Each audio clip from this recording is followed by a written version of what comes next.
So today I'm gonna learn how to become an electrician. Nah, I'm just playing around. I'm gonna be wiring a 240 volt plug for my new welding machine. So YesWelder sent it out to me. I will show you guys exactly what it does. We'll do a full demo on it, and it's a MIG machine. I also picked up a gas tank. That's gonna be pretty useful, but we can't use the welder unless I've got 240 volt plug. So I guess we're gonna learn how to wire that up. Let's do it. You have an assortment of supplies. It costs around $100 to do at home. If you hire an electrician to do this, they're gonna probably charge you. Who took my extension cord, bro? The breaker part. Gino is working on the box right now so we can run our wire that goes in there for the plug. And then yeah, we'll get it set up. So you gotta punch out the hole. It is pretty simple stuff. You struggling a little bit, Mr. Engineer? My knee hurts.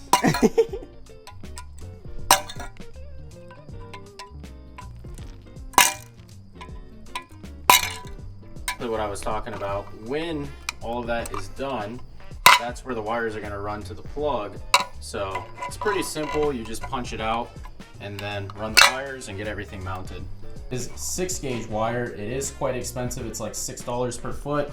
I got 6 feet because we're going to locate it right next to the breaker box, and then you need a dual pole or double pole breaker, which we also have. Welder calls for 30 amps, so we got a 30 amp one. We're just gonna listen to the instructions. Other ones might call for 50 amps or even more, but I looked up the owner's manual to my specific one, and it said 30 amps, so that's why we're using this. Pigtail is actually an additional ground to ground out the box. This electrician guy recommended it, so that's why we're putting it in.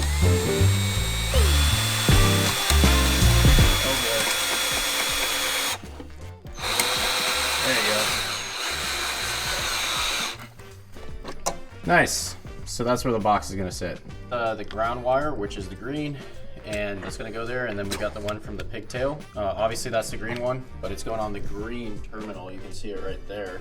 That's going to get smushed down. Then you take the bare wire, which is the other ground, and from the 4 wires that you get with this thing, and that goes also with the green. Now we're loosening that up. White wire, which is your neutral, is going on the bottom, or it might be your top, but on ours it's the bottom. And then the other one that says X and Y, that's going to be the black and red. It doesn't matter which one you do it to. That's what the guy was saying. I'm not an electrician, so don't take my advice. Actually quite simple. All you do is put in these 2 screws to the actual plug. Then you have 2 more screws right there. And it's all together now. It looks pretty professional, but we're gonna test for continuity right now and see if the current is still going from the plug all the way to each wire. But you don't remember which wire is which. You just have to keep doing it till you find it in the prongs.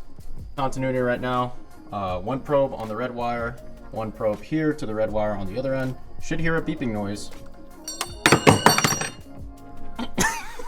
What the? Hear it? The next day. What we did for this welder's outlet is not the best for an electrician's eyes. See the red wire? I just opened this up to redo it. So everyone on TikTok was losing their mind, all the electricians, because they said we had too much exposed wire. So we cut it shorter, like we did on the left. You can see the after. The white one is the before. We're gonna do the same thing to that. Just cut it a little bit shorter. Not very comfortable position, if you all can see. You know, you should explain why you twist them clockwise. Why is that? Because you just do. Okay. Professor Gino, everyone. Cause of electrical fires at these outlets are loose connections. So I'm gonna yank on them. Yank that thing. And then we're just gonna zip tie it, you know, just in case if someone decides to come in here and, you know, put their foot up there and step on the wire. That's why we're zip tying it. And last step, we just made sure that none of the powers were touching the grounds in the box. So you do have multiple wires running in there. We're gonna set this up, put these 2 in, and it will be done. So it's gonna be all covered real nice. I'll just use the impact. Go like this real quick. Oh wait, no. That's the wrong attachment. And now it's all back together. Check the multimeter, 250 volts, we are good to go. The reason why we had to end up going with the dryer outlet plug is because for 30 amps, we couldn't get a 4 connection. Or actually yeah, that's right. Wait, no, it's the other way around. The other one we wanted to use like the actual welder outlet, which was the correct one. I think it's a NEMA 650R. That one wasn't 4 connection, it was 3 because it's 50 amp. And the welder says 30 amps, so we had to go with that, and then I'll have the adapter. Yeah. No, I swear, I did all the research, bro. Bro, the one we bought initially was 30 amps, but it was only 3 pole. No, it was. Oh yeah, you're right. Yeah, you monkey, you said it. But then the first all, time. but in all of the stores, there were no NEMA 650R with 4 attachments in 30 amp. It was only in 50 amp. So that's why we got stuck with this one. We're gonna need an adapter. It's not a big deal. I looked it up, I researched it. It's completely fine to do it that way. Several days later. In theory, now the welder should just plug in straight into this after I get this plugged in. This was kind of expensive though, I'm not gonna lie. The truth here is the garage gonna catch on fire. But you can see the screen now. This is pretty cool. So you can select different gas types. You can go between TIG, stick, manual MIG, and whatever that is. I'm not sure if I'm gonna pronounce that correctly if I say it, but I really do think that's pretty cool. I mean, you change the weld modes like this. You can change up the voltage here, or the wire feed speed on the left, and then this is the voltage on the right. So it's all changeable with the dial. You can put it up and down. We also have a pulse mode, which I'm not sure what that does. I'm really gonna have to figure that out. Inching. I mean, there's just tons of options here, and it kind of makes it unique because you really don't have this with other machines. I've never seen a machine that's like this direct, but you can change up the wire diagram depending on what you want to use. So I think that's pretty interesting. Some work with some stainless steel. I did some research and they said that this is good with the argon that I have. But anyways, yeah, right now I am setting up the wire spool inside of the welder. And this requires that you actually look at the rollers. So you have a few different rollers here. This is for the wire feed. They have different sizes. Since I am using 0.030, I'm gonna go ahead and use the 0.8 millimeter. Obviously that is common sense. So if you look at the different roller, you'll see a marking on it for the actual size, and it'll tell you, and this corresponds to your wire size. So that's what I've got going in there right now. It should all spool correctly. Wire snug down. You actually take this out because this is for the 8-inch spool. So this is a completely different adapter. You don't need this if you're using a 4-inch like I am right now. You snug it down just like this, and this should be ready to go. This is all set up. I fed it through this little eyelet. Pretty simple stuff. You push down this roller, so it just goes like this. Make sure it's in the guide, and you feed it a little bit. Then you lock it down, and I think now we can just pull the trigger and it'll come through the other side, or theoretically should, if it doesn't tangle up. It's set up on the MIG. I'm gonna attach the gas, but let's feed the wire in. I think it's doing it right. Yeah, there we go. So the whole spool went out. This regulator, it's pretty simple. You just screw it into the side of the bottle. This is a very small bottle because, I don't know, I just wanted to try stuff out before I commit to getting like one of the huge ones that go all the way up there, like a 6-foot bottle. Anyways, yeah, that is now on, and I snugged up all the fittings. Quick connect to the back of the welder. Also put a wrench on that. So, yeah, this should be good for testing. We'll set the regulator in just a second. You can see it right here. You want it at about 20 while the trigger is actually pulled. So I'm gonna go ahead and test that out. It should just turn on just like that, and then when you pull the trigger, it should read 20. So I'll pull the trigger in just a second and we'll see what it reads. The ball should go up to around 20. Yeah, so that's perfect.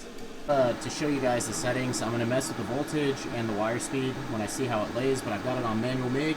If you want to use that mode, you actually calculate the thickness of what you're using, and then it automatically sets everything. So I've been running some practice passes trying to dial in the actual settings, and what I'm going to do next is run this entire ring right there and get an entire pass.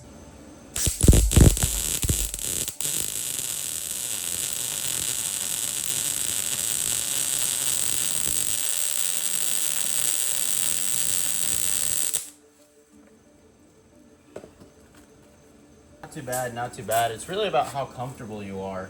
If you're not comfortable, you can't do it right, and I'm squatting on the floor. I wish I had like a welding stand, if that makes sense, where I could just prop everything up and just go at it. But yeah, my other attempt was much better a second ago. So I think I really got the settings down now, because that's what my weld started to look like right at the end there. So pretty decent, not the best but obviously this is my first time using it, and I really like it. Bought that mild steel for a reason, because we're gonna be fixing up exhaust leaks on the Audi and the Camaro. The Audi's gonna go first, so I'll fix that tomorrow, but I really like it. My plug didn't catch on fire yet, so the DIY wiring went well. It's working. It didn't trip the breaker either. So overall, I'm really happy with it. I really do like this welder. If you guys want to check it out, check out YesWelder. It's probably like one of the better ones that I've used. And I haven't really used that many welders since I'm inexperienced, but I really like it. Audi to make the annoying exhaust leak rattle that it's making right now, but when I did the test pipes, there literally was a hole in the muffler. That's what I'm gonna take care of with the welder. I do need to move this car out of the way, so I'm gonna move it out of the way until I get an extension cord for the welder. I only have a 10-foot lead for it right now, so we're gonna need an extension cord for sure.